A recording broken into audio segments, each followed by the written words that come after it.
La sœur de mon mari essayait de ruiner notre relation, mais j'ai accidentellement trouvé les messages qui ont ruiné son plan. Quand Julien m'a présenté sa famille pour la première fois, j'étais à la fois excitée et un peu nerveuse. Faire bonne impression comptait beaucoup pour moi, d'autant plus qu'il m'avait souvent parlé de sa sœur, Mathilde, comme étant un pilier de sa vie. Elle semblait être cette sœur protectrice et aimante, toujours là pour lui. Alors, quand je l'ai rencontrée pour la première fois, je me suis dit qu'il serait facile de m'entendre avec elle.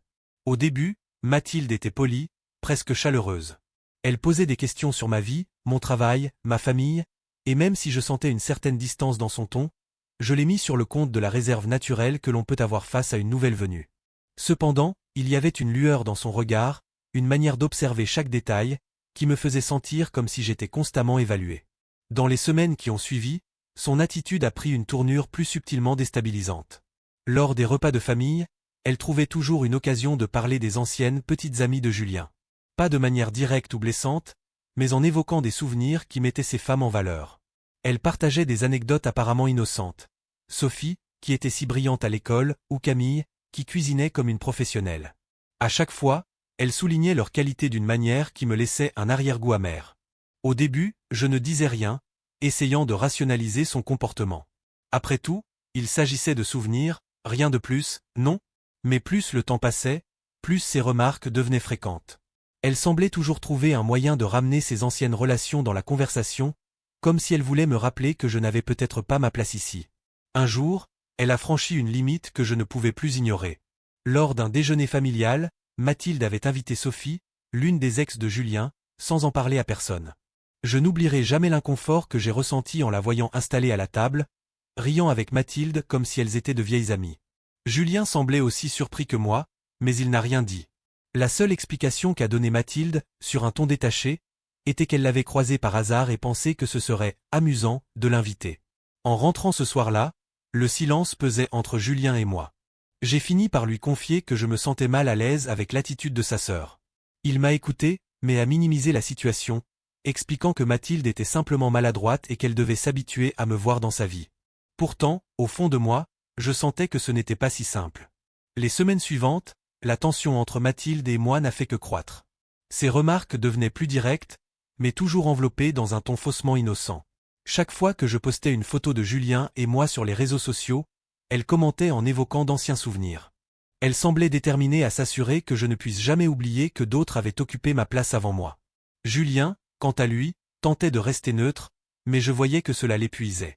Un soir, après un énième commentaire acerbe de Mathilde, il a décidé de lui parler. Depuis une pièce voisine, j'entendais leur conversation, et ce que j'ai perçu m'a laissé troublé. Mathilde ne se contentait pas de défendre ses actions. Elle exprimait une douleur presque déchirante, comme si ma présence menaçait sa relation avec son frère. C'est là que j'ai compris que ce n'était pas juste une histoire de maladresse ou de jalousie passagère. Il y avait quelque chose de profondément enraciné dans son comportement, un besoin d'être la personne centrale dans la vie de Julien. À partir de ce moment, j'ai décidé de garder mes distances et de rester vigilante. Mais rien ne pouvait me préparer à ce qui allait suivre lorsque Julien et moi avons annoncé une nouvelle qui allait bouleverser l'équilibre fragile de cette famille. Quand Julien et moi avons appris que nous allions avoir un enfant, c'était un moment de pur bonheur. Nous avons choisi de partager cette nouvelle lors d'un dîner familial, pensant que ce serait une belle occasion de réunir tout le monde. Ce soir-là, tout semblait parfait. Julien a annoncé la nouvelle avec enthousiasme, et la réaction de la famille a été à la hauteur. Des exclamations de joie, des embrassades, des larmes de bonheur. Tout le monde était ravi, sauf Mathilde. Elle est restée assise, son sourire figé, observant la scène avec une froideur inquiétante. Quand elle a finalement levé son verre pour dire « Félicitations », son ton manquait totalement de sincérité. Je n'y ai d'abord pas prêté trop d'attention, mais ses remarques dans les jours qui ont suivi étaient de plus en plus venimeuses, déguisées en questions innocentes. « Tu crois que Julien est vraiment prêt à être père ? Ou un bébé, ça change tout dans une relation, non ?» Elle plantait insidieusement le doute, et son attitude me rendait de plus en plus mal à l'aise. Puis vint l'anniversaire surprise que j'avais organisé pour Julien. J'avais tout planifié pour qu'il se sente spécial, mais dès l'arrivée de Mathilde, j'ai senti une tension.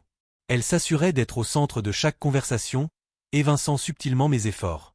Après le dîner, elle a demandé l'attention de tous, son verre de vin en main. « Avant de souffler les bougies, j'aimerais dire quelque chose », a-t-elle déclaré. Tout le monde l'a écoutée, pensant qu'elle allait raconter une anecdote touchante. Mais à la place, Elle a laissé entendre que Julien m'avait caché des choses, brandissant des impressions de messages hors contexte pour suggérer une trahison passée. L'atmosphère s'est glacée. Julien était furieux, mais retenait sa colère pour ne pas aggraver les choses. Mathilde pensait avoir réussi à semer le chaos. Mais ce qu'elle ne savait pas, c'est que j'avais découvert, une semaine plus tôt, des messages où elle détaillait son plan pour ruiner notre couple. Elle voulait être la personne la plus importante dans la vie de Julien. Ce soir-là, elle croyait avoir gagné, mais j'étais prête à dévoiler la vérité. Un silence lourd régnait dans la pièce. Mathilde, debout au centre de l'attention, semblait savourer son effet. Les murmures des invités, entre curiosité et malaise, emplissaient l'air. Julien restait figé à mes côtés, la mâchoire crispée, retenant une colère évidente. Moi, j'inspirais profondément. Si Mathilde pensait m'avoir atteinte, elle ignorait que j'avais tout prévu. Je m'avançai calmement, prenant soin de garder un ton posé. Puisque Mathilde semble tenir à partager des vérités, je pense qu'il est juste d'en examiner d'autres. Je sortis une enveloppe de mon sac et la déposai sur la table. Les regards des invités étaient rivés sur moi alors que je sortais une feuille et la tendais à la mère de Julien. Elle prit le papier d'une main tremblante, ses yeux parcourant rapidement les mots. Son visage se décomposa peu à peu, passant de l'incrédulité à la tristesse. Elle fit circuler la feuille sans un mot. Les invités, l'un après l'autre, découvrirent les messages de Mathilde. Ils révélaient un plan clair, semer le doute, me mettre à l'écart, et reprendre sa place auprès de Julien. Ces aveux, écrits noir sur blanc, étaient accablants. Mathilde, perdant peu à peu son assurance, balbutia quelques mots pour se défendre. Ce n'est pas ce que vous croyez. C'est sorti de son contexte. Mais ces protestations n'avaient plus de poids. Les invités la fixaient avec un mélange de déception et d'indignation. Julien brisa enfin le silence, sa voix calme mais tranchante. Pourquoi, Mathilde? Pourquoi faire ça? Elle bredouilla des excuses, tentant d'évoquer des intentions mal comprises, mais personne n'était convaincu. Sa mère, peinée, demanda doucement, « Mathilde, est-ce vrai ?» Mathilde détourna les yeux, incapable de répondre. Julien soupira profondément. « Je pense qu'il vaut mieux que tu partes. » Le choc passa sur son visage, mais elle comprit qu'elle avait perdu. Elle attrapa son sac et quitta la pièce sous les regards silencieux des invités. Une fois la porte refermée, un silence gêné régna, puis les conversations reprirent doucement. Certains invités vinrent me voir pour s'excuser de leurs pensées ou du malaise provoqué. Julien, les yeux pleins de tendresse et de désarroi, me prit la main, m'assurant de son soutien. Ce soir-là, Mathilde avait révélé sa vraie nature. En tentant de me détruire, elle m'avait au contraire renforcé. Les jours qui suivirent furent étrangement silencieux. Mathilde, après avoir quitté la fête, ne donna aucun signe de vie. Si son absence allégeait l'atmosphère, elle laissait aussi une tension palpable derrière elle. Julien semblait perdu dans ses pensées. Ses silences étaient longs, et son regard, souvent fixé dans le vide, trahissait une douleur qu'il peinait à exprimer. Un soir, alors que nous étions assis dans le salon, il resta immobile, les bras croisés. Je pouvais sentir son trouble, ce mélange de tristesse et de déception. Il n'avait pas seulement été témoin d'une trahison, mais il réalisait aussi que sa sœur, qu'il avait toujours protégée, était capable d'aller aussi loin.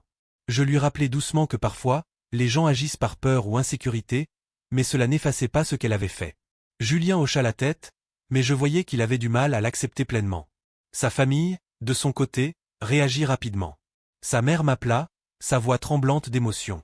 Elle s'excusa pour ce qu'il s'était passé, admettant qu'elle n'avait jamais vu Mathilde sous cet angle. On aurait dû intervenir plus tôt, murmura-t-elle, exprimant son regret. Elle ajouta que, malgré tout, cette épreuve avait prouvé ma place dans la famille. Ses paroles étaient sincères, mais elles trahissaient aussi une profonde culpabilité. Pourtant, Mathilde ne restait pas inactive. Elle commença à semer des rumeurs, affirmant qu'elle avait été injustement traitée. Certaines personnes, influencées par son récit, tentèrent de remettre en question ce qui s'était passé. Julien, cependant, les écarta calmement. Sans colère, il affirma simplement que tout ce qui importait désormais était nous, notre avenir et notre bébé. Un message particulier de Mathilde, lu par un ami commun, me troubla cependant. Elle écrivait que Julien ne comprendrait jamais qu'elle avait agi, pour son bien. Était-ce une manipulation de plus ou croyait-elle vraiment avoir raison? Malgré cela, ses parents, autrefois indulgents, semblaient enfin prêts à poser des limites. Sa mère m'expliqua qu'une conversation s'imposait avec Mathilde pour qu'elle comprenne que ses actes ne resteraient plus sans conséquence. Quant à Julien et moi, cette épreuve nous rapprochait. Chaque jour, Ses gestes et ses paroles me rappelaient que nous étions plus solides que jamais. Pourtant, une partie de moi restait méfiante. Le calme qui régnait semblait fragile, et je savais que Mathilde n'était pas du genre à renoncer si facilement. Le calme qui suivait la soirée était trompeur. Mathilde semblait avoir disparu, mais son absence n'était qu'une façade. Les premiers signes de sa revanche apparurent subtilement. Des amis, mal à l'aise, me demandaient si tout allait bien entre Julien et moi. Intrigué, je découvris qu'elle répandait des rumeurs, insinuant que notre relation s'était détériorée depuis l'annonce de ma grossesse. Elle évoquait un prétendu changement, jouant sur le doute et les apparences pour semer la confusion. Puis, une lettre arriva dans notre boîte aux lettres. Non signée, mais son ton ne laissait aucun doute sur son origine. Mathilde y détaillait des souvenirs d'enfance, des moments de complicité partagés avec Julien. Chaque ligne semblait conçue pour raviver une culpabilité enfouie chez lui, l'accusant indirectement de l'avoir laissé derrière. Elle ne me mentionnait pas directement, mais le message était clair. J'étais la source de cette rupture. Julien lut la lettre en silence, son visage assombri. Il posa la feuille doucement sur la table, visiblement troublé. Malgré tout, il refusa de se laisser atteindre. Son regard, bien que marqué par la tristesse, révélait une détermination à ne pas céder à ses manipulations. Quelques jours plus tard, Mathilde choisit un nouveau terrain. Elle apparut sans prévenir lors d'un dîner chez ses parents, un sourire tranquille affiché sur son visage. Installée à table, elle commença à raconter des anecdotes d'enfance, évoquant leurs liens autrefois si forts. Ces récits, bien qu'apparemment innocents, étaient lourds de sous-entendus. Chaque mot semblait conçu pour rappeler à Julien, et à moi, qu'elle avait occupé une place spéciale dans sa vie, bien avant mon arrivée. Julien resta distant, répondant brièvement à ses commentaires, mais son agacement était palpable. Puis, Mathilde se tourna vers moi avec un sourire calculé. Elle laissa échapper une remarque ambiguë sur l'évolution des relations, un commentaire déguisé qui visait à semer le doute. Je choisis de ne pas me laisser ébranler. D'un ton calme et mesuré, je fis comprendre que Julien et moi avions appris à nous soutenir, et que rien d'autre n'importait. Mathilde se renfrogna légèrement, comprenant que ses efforts pour me déstabiliser avaient échoué. Mais au fond de moi, je savais qu'elle n'avait pas dit son dernier mot. Après l'épisode tendu du dîner familial, Julien et moi savions qu'il fallait agir. Mathilde ne reculerait pas d'elle-même, et continuer à ignorer ses actions reviendrait à lui laisser le contrôle. Cette fois, il n'était plus question de répondre passivement à ses provocations. Nous devions poser des limites claires, pour protéger ce que nous étions en train de construire. Quelques jours plus tard, Julien reçut un appel de sa mère. Sa voix, d'habitude chaleureuse, semblait alourdie par un mélange de tristesse et de réflexion. Elle partagea, presque à contre-cœur, son sentiment qu'ils avaient peut-être manqué quelque chose avec Mathilde. Elle murmura quelque chose sur le fait qu'ils avaient longtemps cherché à éviter les conflits, à la protéger, sans jamais lui montrer où s'arrêtaient les choses. Ce moment de lucidité, bien qu'important, était teinté de regret. Julien écoutait en silence, son visage grave. Je pouvais deviner ce qu'il ressentait, un mélange de compréhension et de frustration. Il n'était pas du genre à rejeter la faute sur sa mère ou sur quiconque, mais cette conversation semblait raviver en lui un poids qu'il portait depuis longtemps. Pourtant, ce n'était pas le moment de s'attarder sur le passé. Nous devions avancer. Le lendemain, après une longue réflexion, Julien décida qu'il devait parler directement à Mathilde. Ce n'était pas une décision qu'il prenait à la légère, mais il comprenait qu'il fallait mettre fin à cette spirale. Son appel, qu'il passa tard dans la soirée, était calme mais déterminé. Il parla avec une maîtrise qu'il n'avait pas toujours eue auparavant. Il ne s'agissait pas de reproches ni d'accusations. Il lui expliqua simplement que les choses ne pouvaient plus continuer ainsi, que pour avancer, certaines limites devaient être respectées. À l'autre bout de la ligne, Mathilde écoutait, mais son silence n'était pas celui d'une acceptation sincère. Lorsqu'elle répondit finalement, sa voix était distante, comme si elle ne voulait pas réellement entendre ce qu'il lui disait. Elle finit par affirmer qu'elle comprenait, mais son ton laissait entendre qu'elle n'en pensait pas un mot. Lorsque Julien raccrocha, il s'adossa au canapé, visiblement soulagé, mais aussi épuisé. Il restait pensif, murmurant quelque chose à propos de Mathilde et de la difficulté qu'elle avait à accepter le changement. Je voyais qu'il espérait encore qu'elle finirait par réfléchir, par comprendre. Mais en moi, une petite voix me disait que ce n'était qu'un début. Quelques jours plus tard, sa mère nous appela pour nous donner des nouvelles de sa propre discussion avec Mathilde. Ce qu'elle décrivit était prévisible. Mathilde avait éclaté de colère, se disant incomprise et trahie par sa propre famille. Elle voyait cette prise de position comme une attaque contre elle, incapable de comprendre que cela venait d'un besoin de rééquilibrer les choses. Julien et moi savions que poser des limites n'effacerait pas le problème du jour au lendemain. Mais c'était un premier pas, nécessaire pour protéger notre couple et la famille que nous étions en train de construire. Ce soir-là, alors que Julien et moi parlions de tout cela, un sentiment de sérénité m'envahit. Pour la première fois, nous faisions front ensemble, et cela suffisait à me donner confiance. Malgré tout, je ne pouvais ignorer une sensation persistante. Mathilde n'allait pas s'arrêter là.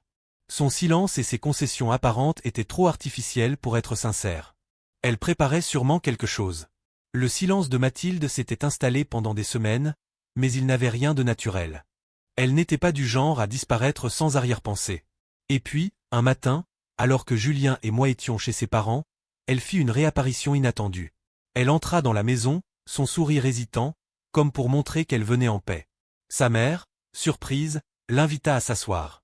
Julien la regarda longuement avant de s'installer en face d'elle, visiblement sur ses gardes. Mathilde prit alors la parole, expliquant qu'elle voulait s'excuser. Elle parla de ses erreurs, de ses insécurités, et de la peur de perdre son lien avec Julien. Elle évoqua leur enfance, leur relation autrefois si proche, cherchant à raviver une complicité qui semblait s'être effritée. Ses mots étaient bien choisis, chaque phrase calculée pour inspirer de la sympathie. Mais quelque chose sonnait faux. Son ton était trop maîtrisé, ses regards trop furtifs. Plus elle parlait, plus je me demandais si son discours venait du cœur ou s'il était simplement répété. Julien, silencieux, l'écoutait avec attention. Lorsqu'elle termina, il ne se précipita pas pour répondre. Au bout d'un moment, il lui fit comprendre, d'un ton calme mais ferme, que les mots ne suffiraient pas. Ce qui comptait désormais, ce n'étaient pas les promesses, mais les actes. Mathilde sembla déstabilisée. Peut-être avait-elle espéré une réaction plus immédiate, plus indulgente. Elle se tourna alors vers moi, cherchant une réponse. « J'aimerais qu'on puisse avancer, dit-elle doucement, mais son regard me donna l'impression qu'elle cherchait à me tester. Je répondis avec calme que reconstruire la confiance prendrait du temps et des efforts. Mon ton était neutre, mais mes mots fixaient une limite claire. Elle hocha la tête, un sourire figé sur le visage, puis quitta rapidement la maison sous prétexte d'avoir d'autres obligations. Une fois partie, un silence s'installa. La mère de Julien murmura qu'elle semblait vouloir faire des efforts, mais Julien restait pragmatique. « On verra avec le temps », dit-il simplement. De mon côté, je ne pouvais ignorer mon instinct. Mathilde était peut-être en train de jouer un nouveau rôle, et je savais que ce calme apparent pouvait cacher une autre tempête. Après des semaines de silence, Mathilde semblait vouloir renouer. Elle envoyait des messages à Julien, plus mesurés, sans reproche. Même moi, elle me contacta pour prendre des nouvelles de la grossesse. Ses mots étaient bien choisis, trop bien peut-être, comme si elle pesait chaque phrase. Malgré ses efforts, une part de moi restait sceptique. Julien aussi était prudent. Il répondait poliment, mais sans s'engager. Il semblait partagé entre l'envie de croire en un changement et la méfiance née des récents événements. Puis, un dimanche matin, Mathilde nous invita à déjeuner chez elle. Elle insista sur le fait qu'elle voulait repartir sur de nouvelles bases. Après réflexion, nous décidâmes d'accepter, tout en restant sur nos gardes. En arrivant, l'effort était évident. La table était joliment dressée, le repas préparé avec soin, et Mathilde nous accueillit chaleureusement. Elle semblait détendue, évitant les sujets sensibles, préférant parler de souvenirs ou poser des questions légères sur la grossesse. Tout semblait trop parfait, comme si elle contrôlait chaque détail pour maintenir une ambiance irréprochable. Mais au milieu du repas, une remarque fit naître un doute. Alors que nous parlions de la grossesse, Mathilde dit, d'un ton neutre, « J'espère que tout ira bien. » Ce n'est pas toujours simple pour un couple d'accueillir un bébé. La phrase, bien qu'innocente en apparence, portait une nuance qui me dérangea. Julien, sentant mon malaise, détourna rapidement la conversation, mais ses mots continuèrent à résonner en moi. Était-ce une inquiétude sincère ou une pique déguisée? En quittant sa maison, Julien me demanda ce que j'avais pensé. Après un instant de réflexion, je lui dis que ses efforts étaient visibles, mais qu'ils semblaient trop calculés, comme si elle jouait un rôle. Julien acquiesça, pensif. Ce déjeuner marquait un tournant, mais il ne dissipait pas toutes nos réserves. Mathilde semblait vouloir avancer, mais restait-il une part de manipulation dans ses gestes? Seul le temps révélerait si ce changement était sincère ou une façade. Pendant des semaines, Mathilde semblait vouloir montrer qu'elle avait changé. Ses messages étaient polis, ses mots mesurés, comme si elle cherchait à prouver qu'elle avait tourné la page. Julien répondait avec précaution, préférant observer plutôt que se laisser emporter. Lors d'une réunion familiale chez ses parents, l'ambiance était légère, et Mathilde se montrait chaleureuse, presque irréprochable. Elle riait, participait aux conversations, et, pour un instant, elle semblait sincère. Mais alors que la discussion tournait autour de l'enfance de Julien, elle glissa une remarque. C'est drôle de voir à quel point les choses changent. Julien et moi étions tellement proches avant. Un silence s'abattit. Julien releva lentement les yeux vers elle, mais resta silencieux. Encouragée, Mathilde continua. Avec un bébé en route, c'est normal que tout change. Mais parfois, on se demande si les choses peuvent redevenir comme avant. Je sentis une pointe de malaise, mais Julien brisa enfin le silence, d'un ton calme mais ferme. Mathilde, qu'essaies-tu de dire? Elle tenta de minimiser, mais son sourire manquait de sincérité. Puis, son ton changea, plus direct. Elle parla de leur complicité passée et de son sentiment d'être mise de côté. Ses paroles trahissaient une insécurité profonde, mais aussi un besoin de contrôle mal dissimulé. Julien, à bout de patience, expliqua que ce n'était pas une compétition. Les choses évoluaient, et elle devait accepter ces changements pour avancer. Mathilde, déstabilisée, finit par quitter la pièce, laissant derrière elle un silence oppressant. Sur le chemin du retour, Julien confia qu'il était épuisé par cette dynamique. Malgré ses efforts, Mathilde n'était pas prête à changer, et ses mots révélaient que son masque d'effort sincère avait glissé. Après l'incident chez ses parents, Julien prit ses distances avec Mathilde. Elle tenta de renouer en lui proposant une rencontre en tête-à-tête. Julien hésita, mais accepta, fixant des limites claires. Il voulait une discussion honnête et sans sous-entendu. Lors de leur échange, Mathilde commença par des excuses, évoquant son sentiment d'abandon et ses difficultés à accepter les changements. Mais rapidement, elle glissa vers des reproches déguisés, montrant qu'elle peinait à reconnaître ses torts. Julien lui expliqua calmement qu'elle devait accepter de ne plus être au centre de tout, mais il doutait qu'elle ait réellement compris. Après cette rencontre, Mathilde se retira, réduisant peu à peu les contacts. Julien, bien que triste, sembla soulagé de ne plus porter seul le poids de cette relation toxique. Nous avons décidé de nous concentrer sur notre futur et notre enfant, laissant Mathilde trouver son propre chemin. Parfois, son absence se faisait sentir, mais notre priorité était désormais notre sérénité et notre famille.